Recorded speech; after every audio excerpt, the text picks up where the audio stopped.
this is one of the riskiest shows I've put on.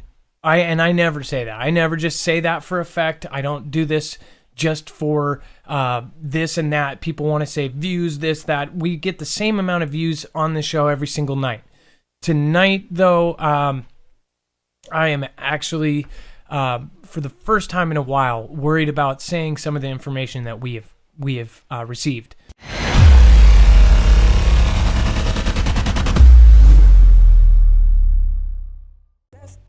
This is, somebody in the chat said, this is scary. Well, there's a lot of things right now. So, people are going to say a lot of things about this show in general. So, I have to be vague at parts to protect some of the people involved. But what is actually going on is absolutely insane. So, I'm going to kind of try to walk you through this. Essentially, a lot of things have happened in this last week. People have been covering the fact that DT, our commander-in-chief, just signed some new EMP papers. We'll talk about that. And some of the things that have come through our inside sources, and we're going to talk about that. Regarding the border, what might have slipped through or what they believe slipped through, and something that was found in Maryland in a car. Now, I've talked about the HDS drills that they have been doing, and it's absolutely terrifying to think what they're drilling for. That's these drills where you get paid $100 to $400 depending on if you stay 1 or 3 days, and you pretend like you're quarantined, go through all this mock stuff, all that kind of stuff. We're not going to say what they call those people, but essentially those have been going on for a year, and I called this. I called a lot of the things that we are getting now, and hopefully we can all step back, because this is like real deal Holyfield stuff that is going on behind the scenes. And this is probably the realest subject, and I'm just gonna we're gonna go into this as independently as I can say. Okay, so first off, U.S. Air Force deploys B-52 Beamers to Europe in message to Russia. The U.S. Air Force recently deployed 6 nuclear-capable B-52 bombers to Europe for theater integration and flying training exercises with regional allies and NATO partners, a move viewed as sending a strong message to Russia over there, which is celebrating the 5-year anniversary of its military annexation of Crimea. A bomber task force of B-52 Stratofortresses, airmen, and support equipment from the 2nd Bomb Wing based out of Barksdale Air Force Base, Louisiana, arrived at RAF Fairford late last week and has been participating in various training missions across Europe, according to the service. On Monday, 4 B-52s conducted flights to several places in Europe, including the Norwegian Sea, the Baltic Sea, Estonia, and the Mediterranean Sea in Greece. B-52 bombers from Andersen Air Force Base, Guam, and RAF Fairford have conducted simultaneous theater familiarization training in the Indonesian Pacific and Europe. Indo-Pacific in Europe. I can't say it. As bombers flew north to an area east of Kamchatka Peninsula near the good old Ruski. Collectively, the flights from the Indo-Pacific and Europe demonstrated U.S. commitment to allies and partners through the global employment of military forces. So, of course, we're seeing all of these little separate things where everything is compartmentalized right now. And this is a small piece of the puzzle. And I will explain why. Russian aircraft to fly over U.S. as part of treaty on open skies obligations. Now, check this out. Russian reconnaissance aircraft will fly over parts of the United States this week through Saturday as part of obligations for the Treaty on Open Skies, U.S. officials said. It will mark the first Russian flights over the U.S. this year. The flight will be conducted with their treaty-certified Tu-154 aircraft equipped with electro-optical cameras. Johnny Michael, a Pentagon spokesman, said in an email to Fox News, The observation flight is expected to be completed and depart the United States around March 30th per treaty timelines. So there's a treaty that basically says we can fly over you, you can fly over us, you got to let us know. There is something seriously underneath this that it just really creeps me out as far as everything put together. And once I get done with this, you'll understand. Russian officials said the flights will begin at an international airport in Great Falls, Montana, not far from a U.S. Air Force base where nuclear-tipped intercontinental ballistic missiles are based. The Russian observation aircraft can fly anywhere within a 3,000-mile radius from Montana under treaty obligations. So these guys are going to be flying over us. We are going to be flying over them. People can argue this is normal, right? Now, I want to put something in your brains for later. Now, what was great is, and a big shout out to BP Earthwatch, which now goes by Earthwatch. He actually shouted me out in one of the videos. He took a clip of the caller that sent in all of those pictures of an entire convoy, not of just military. In fact, it was just transformers, generators, and fuel. That's all it was. It was a gigantic convoy. He sent video. He sent pictures. It was just nonstop generators, power, whatever else in the United States. Which, by the way, others have sent us pictures of transformers sitting unhooked next to our grid in several places around the country, which is weird already. But just put that in the back of your head for later. And trust me, all of this comes together. Border official, 3/4 of migrants in the caravan are adult men. It says nearly 3/4 of those in the caravan of Central American migrants traveling through Mexico to the United States are adult men, a senior Border Patrol official told the Washington Examiner. Families and unaccompanied children make up about 20 to 30% of the caravan, according to Roy Villarreal, Deputy Chief Patrol Agent of the Border Patrol's San Diego sector. The rest of that is single adult males. It says single parent families and children who illegally enter the country will not be prosecuted, unlike adults. Let me repeat that. Single parent families, single parent, dad, son, and children who illegally enter the country will not be prosecuted, unlike adults. So just a single man prosecuted. A single mom or dad with a child, not. That's what I'm pulling out of this. If a one-parent family or child is found to have illegally entered the country, they may also still claim asylum. The process of having an asylum claim heard before a judge can take a couple of years due to the Department of Homeland Security's inability to hold more than a few thousand people at a time. Tens of thousands of people were released into the country in fiscal 2018 and told to appear for immigration court dates in the future. Now get this. Let's see. So basically they are coming over, and as long as they have a child, which now our sources in Mexico are saying that they are literally paying people for their children to take them over with them. That's sounds crazy, but that's literally, and then the people are volunteering it. They're saying, yes, get our kids out of here, get them to the promised land, or whatever they say we are. This is real deal. So check this out. Mexico's President Obrador has agreed to allow Russian troops to go through Mexico. This is according to a top inside governmental source.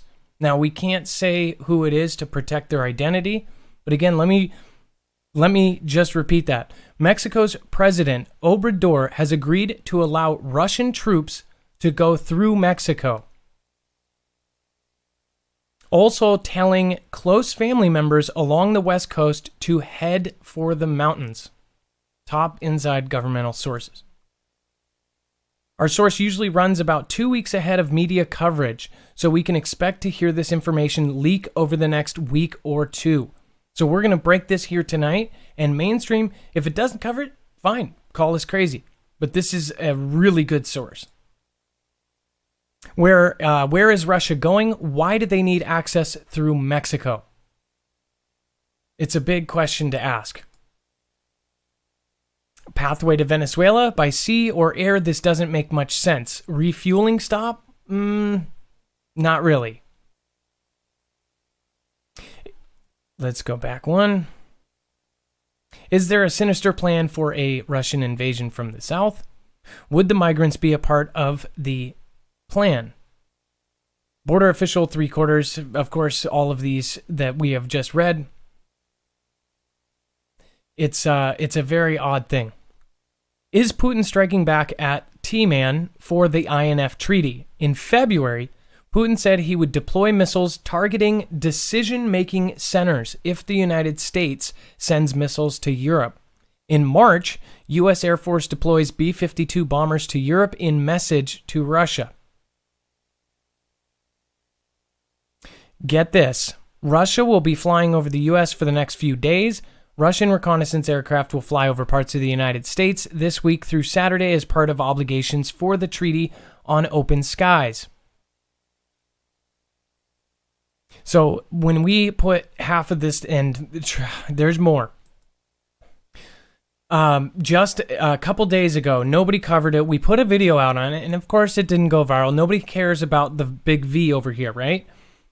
They had their main blackout. Then they had two gentlemen caught. Now, whoever to say if it was them, if it was us, whoever it was, we do know that somebody was accused, and that somebody was us, more specifically the U.S. Then on RSOE, before any of the media, they actually got it way before they let us know about the mass nationwide blackout that happened again. The Capitol was dark, and it was literally critical infrastructure damage all over the country. This is another big strike to them. And now, people say, oh, who cares, this and that. Imagine the people there living in darkness, no power, no nothing. They are just as dependent as our country. This is one of the, technically one of the wealthiest countries in the world. And they are not doing well. In fact, I would be praying for the people over there. Imagine when you're already broke, the inflation is so high, nobody can afford anything, and then the lights go out. This is bad. This is really bad. Now, with everything that's going down right now, it's just a couple days ago, T-Man signed a new thing on the EMP, and again, we'll talk about that in a second. Moscow urges U.S. to fulfill pledges on SEER before offering advice on Venezuela.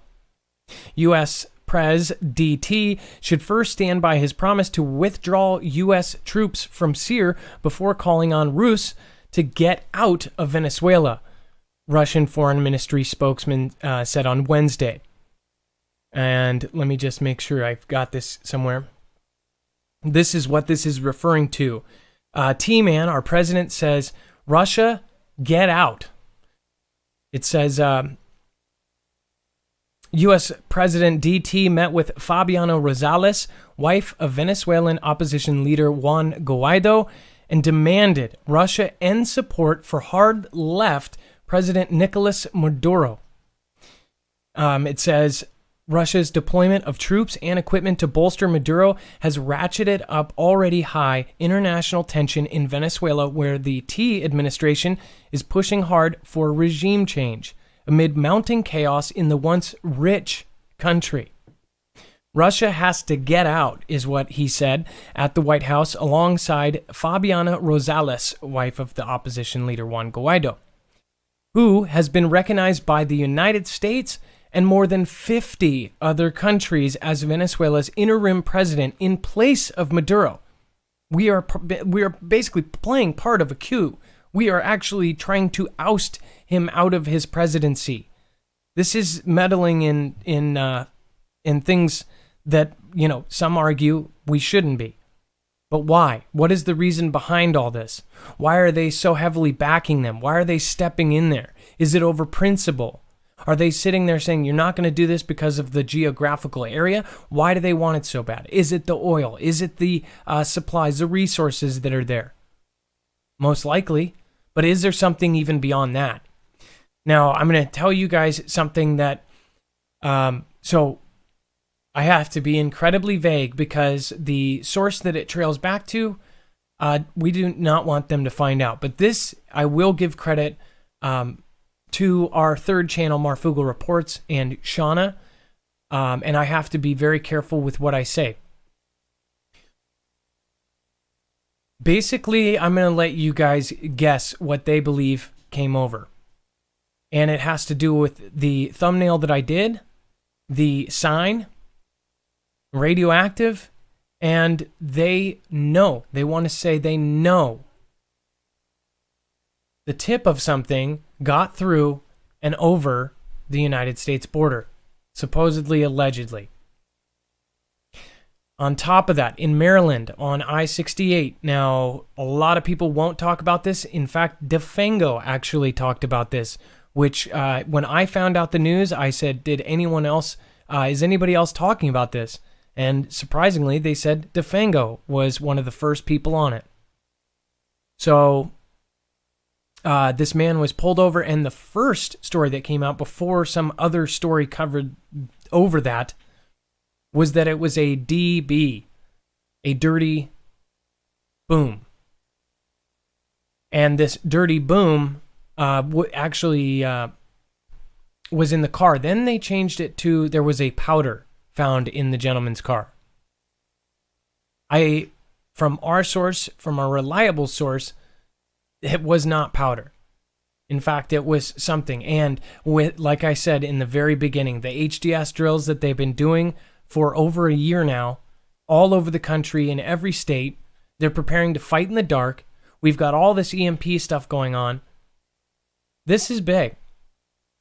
Again, this is a call-in show. If you've never been here, you are going to have a chance to call in. If you disagree, you can totally call in and tell us your opinions. Or if you completely agree, or if you have additional information, call us at 224-400-MARF. Because this is a big deal. War economy. U.S. Army orders 167,195 assault rifles. The Army Contracting Command, New Jersey, ACCNJ, has issued a pre-solicitation to the defense industry on behalf of Project Manager Soldier Weapons, PMSW, for the request to procure 167,195 M4, M4A1s carbines to be manufactured exclusively within the United States or its territory.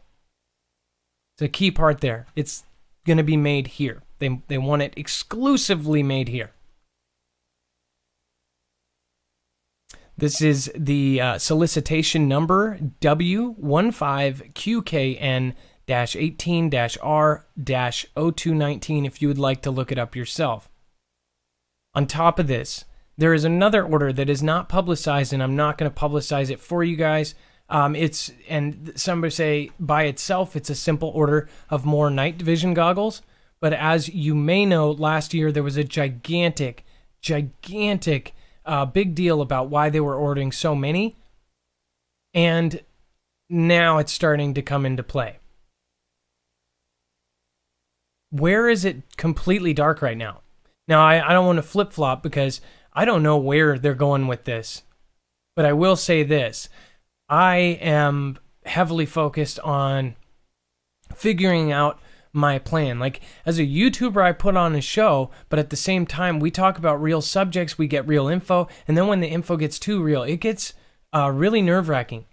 But at the same time, I have to make sure, as somebody who is at the head of this group, that we all make sure to think calmly, to not be afraid, and again, insert 5 cliche statements right here. We all have to just think about every scenario, plan for the worst, and expect the best. Because otherwise, it doesn't matter. We're all, the thing why they call it fear this, fear that, is because everybody is afraid, if you really take it all the way back to the very root of it, everybody's afraid of dying. Everybody's afraid of getting older. Everybody's afraid of when their time is going to come. There's a lot of people that say they have true faith, but they're still afraid of that thing. We only get one life, and literally it can end anywhere. That lady was sitting in her house a couple weeks ago. We reported that a bullet came in her house, and actually the Lord's Prayer was framed on her wall in a metal frame, and it saved her life. But you could be sitting on the couch, and a plane engine falls on your house. That happened. A tornado hit Seattle. People weren't prepared. You just never know what's going to come your way. So again, I have to remind you guys, please get into the Discord. U.S. has hit breaking point at border amid immigration surge, Customs and Border Protection Chief says. It says migrants gather inside a fence of a makeshift detention center Wednesday in El Paso, where a surge has been overwhelming Border Patrol and the U.S. immigration infrastructure. The nation's top border official warned that the U.S. immigration enforcement system along the nation's southern boundary is at the, quote, breaking point, and said Wednesday that authorities are having to release migrants into the country after cursory background checks because of a crush of asylum-seeking families with children, which remind you, if they have those, they can seek asylum, sit for a couple years until their court day. Kevin McAleenan, the commissioner of U.S. Customs and Border Protection, said that for the first time in more than a decade, his agency is reluctantly performing direct releases of migrants, meaning they are not turned over to Immigration and Customs Enforcement or ICE. They are not detained. They are not given ankle bracelets to track their movements. And they are allowed to leave with just a notice to appear in court at a later date. He said that this is a negative outcome, but it is the only current option we have because of overcrowding at detention facilities as Central Americans stream to the border, knowing they will be able to gain entry with asylum claims. The number of migrant families coming to the border has reached new highs month after month, a trend that dramatically accelerated after President Trump announced parents and children would no longer be separated, reversing course on his zero-tolerance crackdown. Now, we have a huge group of people that are forming, including our over 4,000 in Discord, that are actually meeting up in all the states. So we do have state-by-state groups prepping and preparing together. People ask, what are we preparing for? There's a bigger list than 21 of things that you should, consider, but not worry about. It's the whole point of preparing or insuring yourself is to make yourself basically prepared for anything. In the event it happens, you will be least affected. The thing is you can't control what happens. Even insurance has the act of God category. There's just things you don't control. You could be walking across the street and die. That's something you can't control. You can't control somebody else driving 90 and blindsiding you. But what you can control is logical. The thing is say, you lose power for an entire month, or what DHS is actually suggesting you prepare for, 6 months to a year. Say the entire country loses power. There's more than just food and water that you need. There's probably self-protection and all sorts of other things on that list. So, mind you, it is only logical if you get insurance on your electronics, insurance on your wedding ring, insurance on your house, insurance on your car. Why don't you have insurance on your body? Have supplies, food, water, those kind of things. If you put it in that kind of way, people won't consider you so nuts. Because normally people think that preppers are nuts and out there and think it's the end of the world tomorrow. That's not the fact. That's a possibility, but it's not a fact.